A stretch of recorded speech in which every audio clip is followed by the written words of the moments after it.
5번 문제로 한번 진행해 보도록 하겠습니다.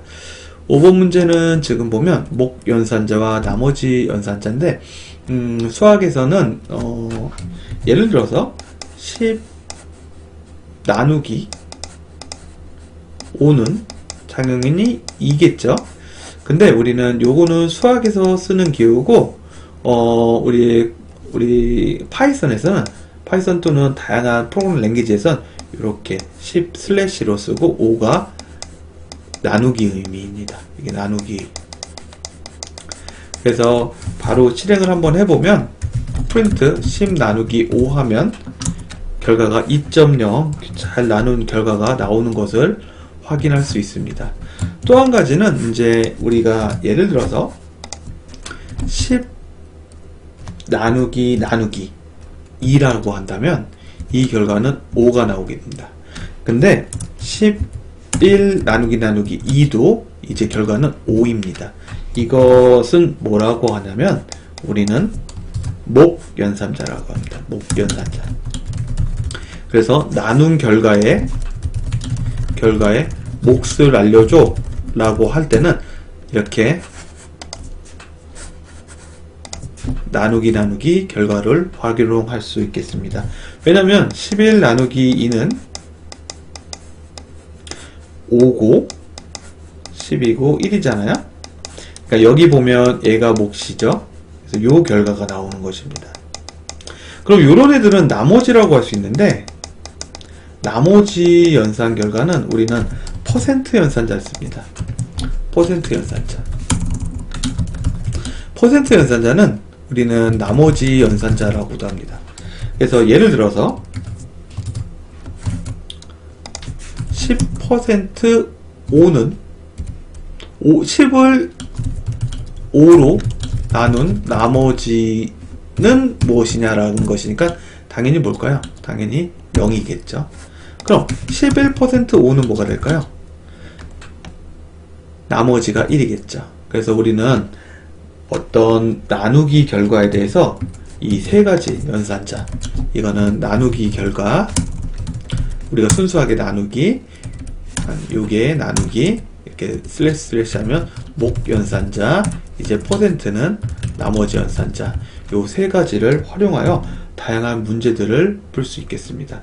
그러면은 이런 것들이 우리가 단순하게 목 연산자, 나머지 연산자 이런 것들을 활용하는데 이런 것들을 우리가 그럼 어디다 쓰는지에 대해서 간단하게 얘기해보면 1% 2는 무엇일까요?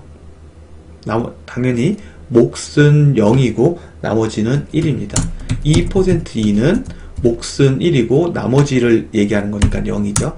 3% 2는 이제 뭘까요? 1이고 4% 2는 0이고 5% 2는 나머지가 당연히 1이죠. 그렇다면 이제 생각해 보시죠.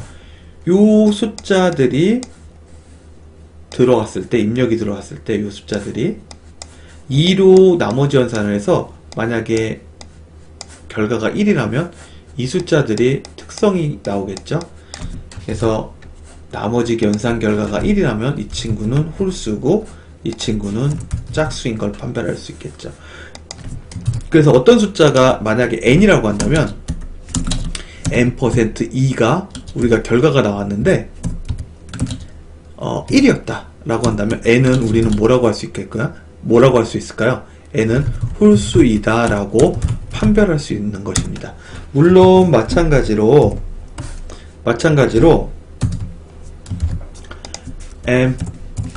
n%2가 결과가 0이었다. 그럼 우리는 n은 어떤 숫자가 가능할까요? n은 짝수이다 라고 판별이 가능한 것입니다. 그래서 이런 우리 퍼센트 연산자를 활용해서 다양한 것들을 문제를 해결할 수 있습니다.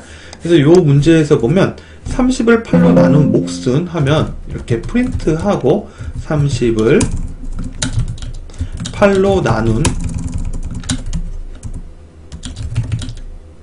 몫은 하였으니까 여기는 뭐 하면 되죠?